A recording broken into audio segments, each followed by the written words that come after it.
A narrow stretch of water in the Middle East is now at the heart of a global crisis. Ships are under threat, oil prices are rising, and major trade routes are being rewritten, all because of escalating tensions in the Red Sea. But why does it matter so much? And what's really going on? Let's break it down in just 10 minutes. The Red Sea lies between Northeast Africa and the Arabian Peninsula. It connects the Indian Ocean to the Mediterranean via the Suez Canal, making it one of the most important shipping lanes on the planet. Every year, over 20,000 ships pass through this route. That includes 30% of global container traffic and 12% of all global trade, carrying oil, gas, electronics, food, and raw materials. If this route gets blocked, delayed, or attacked, the ripple effects hit the entire global economy. In late 2023, a series of missile and drone attacks began targeting cargo ships in the Red Sea. These were carried out by Houthi rebels in Yemen, who say they are retaliating against Western support for Israel during the Gaza conflict.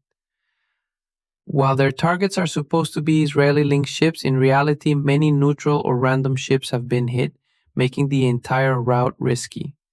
Shipping giants like Maersk, BP, MSC have paused operations or taken massive detours, sailing around Africa's Cape of Good Hope, which adds 10 to 15 extra days per trip. This isn't just inconvenient, it's expensive. Insurance costs for ships in the Red Sea have skyrocketed. Shipping a container from Asia to Europe has gone from $1,500 to over $5,000 in some cases.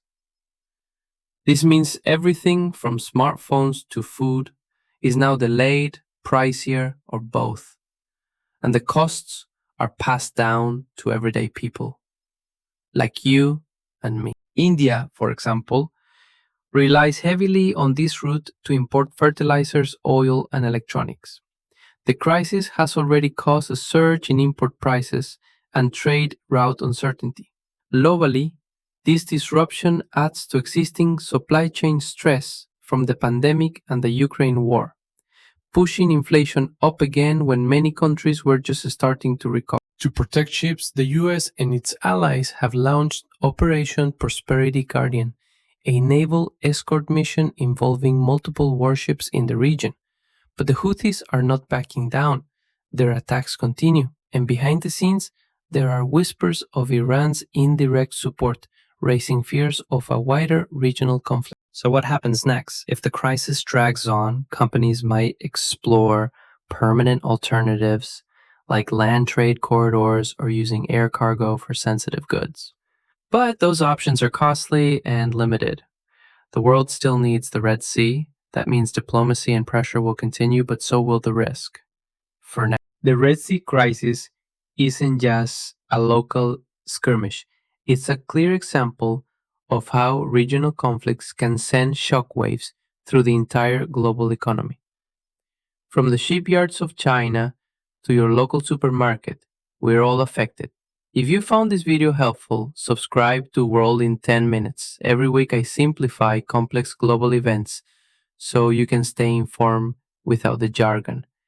And let me know in the comments, do you think the world should depend so heavily on one narrow trade route? Or is it time for a plan B?